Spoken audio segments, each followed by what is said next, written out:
엄청난 위화감일 수도 있을 정도로 극단적으로 성장을 하고 있고요. 그게 구조적인 문제입니다. 그래서 K그로스가 그래서 이제 일어나는 것이고요. 낙수 효과가 일어나면서 아마 하반기 가면 또 조금 괜찮을 겁니다. 그런데 구조적으로 자영업자하고 그다음에 수출 기업들의 양극화는 피할 수 없는 부분입니다.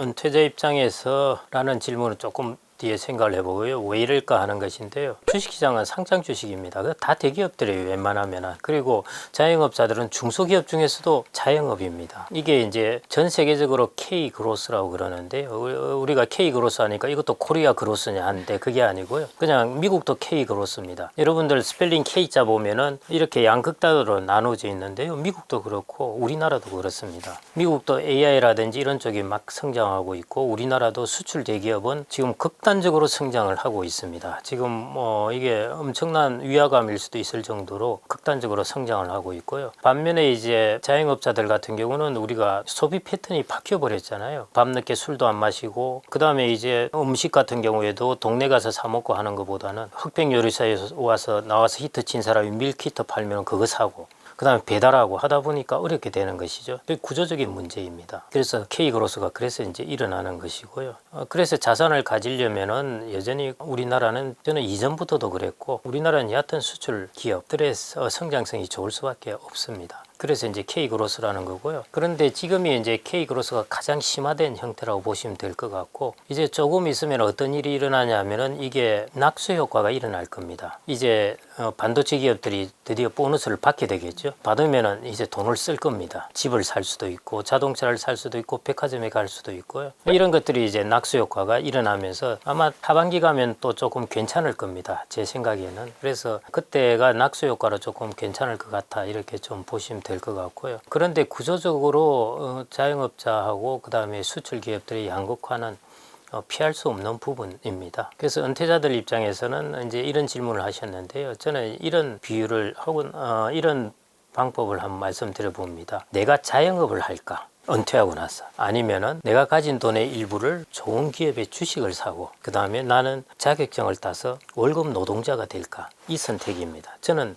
당연히 후자를 추천해 드렸죠. 이전부터도 그걸 추천해 드렸고요. 여러분들이 자영업으로 이 시장에서 경쟁을 하는 것이 경쟁력이 있겠느냐 아니면은 대기업의 지분을 갖는 것이 경쟁력이 있겠느냐는 것이죠. 그래서 지금은 이제 K그로스에 따르다면은 내가 자영업을 시작하는 것보다는 내가 글로벌 큰 기업들의 주식 혹은 하이테크 기업들의 주식 지분을 갖고 그 다음에 내가 월급 노동자가 되는 것입니다. 월 200을 받든 300을 받든 그렇게 하는 것이 저는 노후에 훨씬 좋은 자산 배분이라고 봅니다. 처음 주식을 시작을 제일 어려운 질문인데요. 제가 이제 전화도 가끔 받고 그러는데 사실은 좀 난감합니다. 전혀 모르시는데 얼마 전에는 한 85세 되신 분도 한번 여쭤보고 하셔서 그냥 예금하시라고 그랬습니다. 그러시는 게 나을 것 같았고 그랬고요. 60대 같으면은 뭐 하셔도 돼요. 제가 60대 7, 8년 전에 선배님한테 이야기 말씀드려가지고 주식 조금 하면서 요즘 좋아하십니다. 물론 돈을 버니까 좋아하시기도 하지만은 일단 시장을 주식시장 기업을 보니까 내가 이 세상의 흐름을 따라가게 되더라는 것입니다. 그래서 그런 면에서는 이제 괜찮기 때문에요. 60대 같으면 뭐 얼마든지 조금은 하셔도 됩니다. 적어도 한 20년은 하실 수 있으니까요. 저희 어머니께서는 89세까지도 주식 투자를 하셨습니다. 제 주변에 보면은 어떤 분이 그 이야기를 하셨는데요. 자기 누님, 뭐 자기 어머니 다 주식을 하는데 가장 수익률이 좋은 사람이 자기 어머니랍니다. 그 뭐 타이닉스 주가 가격이 떨어질 때마다 틈틈이 사모아서 지금 엄청나게 돈을 제일 수익률이 좋다고 그러시는데요. 그래서 당연히 가능하세요. 가능하고요. 그리고 아마 이제는 노후 준비도 어느 정도 주식을 해야 됩니다. 예금으로는 힘든 시기에 접어들었기 때문에요. 주식을 해야 됩니다. 해야 되는데 다만 주식시장은 불확실성이 큰 곳이에요. 수익이 있는 만큼 불확실성이 항상 도사력이 있기 때문에요. 절대 금액이 내가 이 금액이 날아가더라도 내가 큰 문제가 없고 주가가 떨어지더라도 내 생활비 지출에 큰 문제가 없는 것 이렇게 이제 좀 주식의 일단 비중 자체를 그렇게 결정을 하셔야 되고요. 사람은 심리적으로 유혹이 커요.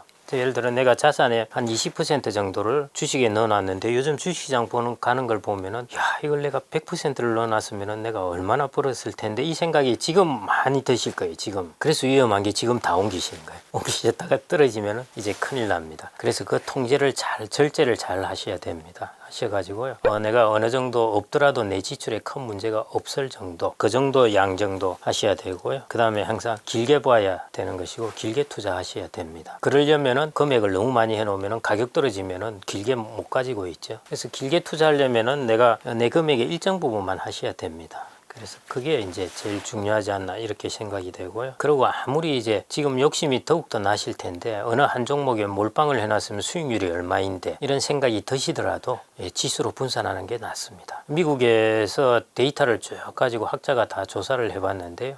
절대적으로 종목보다는 지수에 투자하는 것이 개인들에게는 훨씬 성과가 좋다는 것입니다. 그래서 옆에 사람이 삼성전자 한 종목으로 돈을 왕창 벌었다 하시더라도 이렇게 뭐 S&P 500이라든지 이런 지수에 투자하시면서 그렇게 이제 분산하시는 것이 좋습니다. 그걸 꼭 지키시면서 하시면 될 것 같고요. 그래서 투자에서 손자가 그런 이야기를 했는데요. 지피지기면 100점 불태라는 이야기 했습니다. 100번 싸워서 위험하지 않다는 것인데요. 노후의 투자는 절대 위태로우면 안 됩니다. 그래서 아까처럼 배당을 주는 주식, 그 다음에 우량한 종목, 그 다음에 분산해서 가지고 내 자산의 일정 부분 이하만 운용을 해야 된다는 것. 이 정도를 지키고 주식을 하시면 될 것 같습니다. 그리고 앞으로 여러분들이 이전에는 이자를 가지고 소득을 얻었다면 아마 앞으로는 배당을 가지고 소득을 얻으셔야 될 거예요. 그게 서구 사람들이 하는 방식입니다. 그 방식으로 이제 서서히 옮겨가셔야 돼요. 그러면 은퇴자에게 적정한 현금 비중은 어느 정도가 좋을까요? 저는 이제 이렇게 보는데요. 적정한 현금 비중, 단기 채권 이런 것들이 이미 이제 현금이기 때문에 그냥 단기 채권이라고 보시면 됩니다. 단기 채권이라고 보시면 되고 그 단기 채권이 적정한 비중, 일반적으로 주식과 채권의 비중은 은퇴자들 같은 경우 4대6으로 하라고 그럽니다. 그 말은 이제 40이 주식이고 60이 채권인데요. 저는 그 중에서도 한 30 정도는 이제 채권이고 30 정도는 인프라나 그 다음에 차익 비율이 낮은 리츠 이것에 배분하면 어떨까 싶고요. 그래서 433 이렇게 하셔가지고 그 다음에 이제 단기채는 현금이나 똑같아요. 그래서 그 정도가 이제 가지고 계시면 될 것 같고 그 다음에 30%가 이제 인컴을 많이 주는 것들로 가지고 계시면 될 것 같습니다. 핵심 키워드 한 가지만 이제 말씀을 주셔서 저도 한 가지만 이제 말씀을 드려야 될 것 같은데요. 저는 제일 중요한 것은 노후의 주체성과 독립성이라고 봅니다. 그럼 뭘로부터의 주체성과 독립성이 있느냐 하는 것인데요. 두 가지 정도를 들 수 있습니다. 첫째, 돈에서 독립적이어야 됩니다. 돈이 너무 쪼달리고 돈 때문에 나의 라이프 패턴이 다 바뀌어야 되고 돈 때문에 사람도 못 만나고 이런 것은 주체적이 못 된다는 것이죠. 그래서 돈에서 내가 어느 정도 독립적이 될 수 있을 정도는 이제 갖춰 놓아야 된다는 것입니다. 그래서 노후에 돈은 필요해요. 당연히요. 그 다음에 두 번째는 건강으로부터의 독립입니다. 자기 몸은 자기 혼자 돌아다닐 수 있는 것. 이 독립성이나 주체성인데요.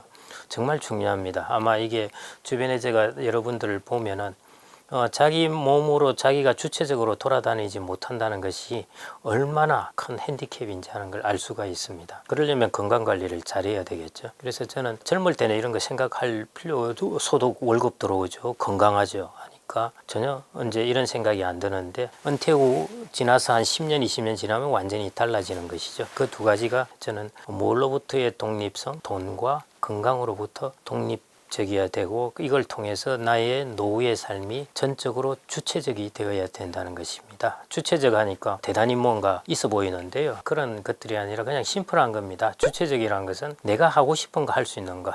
그게 주체성입니다. 이런 돈과 건강으로부터의 독립성을 갖추게 되면 나는 자연스럽게 노후의 주체성을 가질 수가 있습니다. 지금까지 쭉 보면서 이게 가장 중요한 목표가 아닌가 생각됩니다. 돈을 아무리 갖춰 놓았더라도요. 건강이 주체적이지 못하면 안 됩니다. 이 두 개가 마치 쌍두마차처럼 중요한 요건 중에 하나입니다.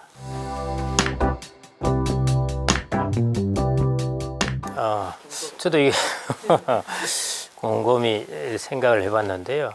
일단 이제 우스갯소리지만 제가 이 내용을 너무 이게 짧은 한마디로 말씀드리기가 힘들어서 그러는데요. 조금 우스갯소리지만은 첫 번째 세 가지를 말씀드린다면, 첫 번째 은퇴연옥 책을 읽어본다. 두 번째 이것을 잘 정리한다. 세 번째 나에게 적용해서 실천해본다. 이게 제일 중요한 부분입니다. 은퇴연옥부터 읽어야겠네요. 예, 그게 제가 이렇게 뭔가를 간단하게 말씀드릴 그런 부분이 아니라서 한번 쭉 읽어보시면 나에게 맞는 것들, 예를 들어 파, SOCT, 뭐 SSS 이런 것들이 다 있을 텐데 이 중에서 모든 것이 나한테 적용되는 것이 아니에요. 책 중에 몇 가지만 내가 건져낼 게 있으면은 그걸로 책은 충분한 겁니다. 그래서 쭉 보시면서 이거는 나한테 안 맞고 이것은 내가 이미 하고 있고 그런데 이것은 나에게 새롭네, 이거 해봐야 되겠네, 이런 걸 건지시려고 이제 책을 읽으시는 겁니다. 그렇게 보시면은 그런 중에서도 각자의 자기의 준비 상황과 자기의 선호에 따라서 이제 이런 것들을 캐치할 수가 있기 때문에요. 저는 이제 그게 제일 중요하지 않나 싶고, 본론으로 이건 좀 제가 이제 우스갯소리로 말씀드린 거고요. 우리나라 70대, 80대하고 지금 베이비 부모하고는 다릅니다. 그리고 국가도 마찬가지고요. 지금 우리나라는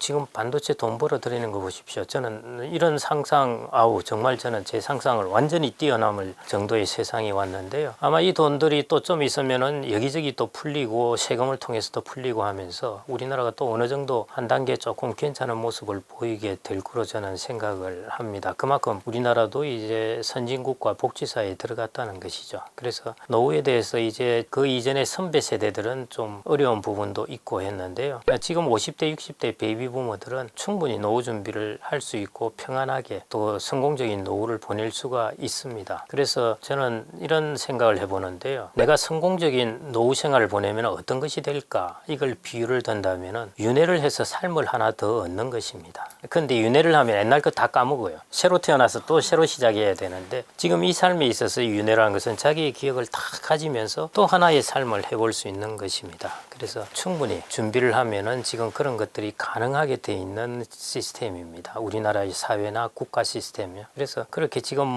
제가 은퇴 지옥이란 말을 싫어하고 했던 이유도 그렇게 거기 속하는 분들이 그렇게 많지는 않습니다. 말은 많이 그렇게 하는데요. 그런데 은퇴 연옥에 속하는 분들은 좀 있습니다. 그래서 이 부분은 잘 준비해서 탈출하셔가지고 성공적인 노후 생활을 보내셨으면 합니다. 너무 걱정 마시고.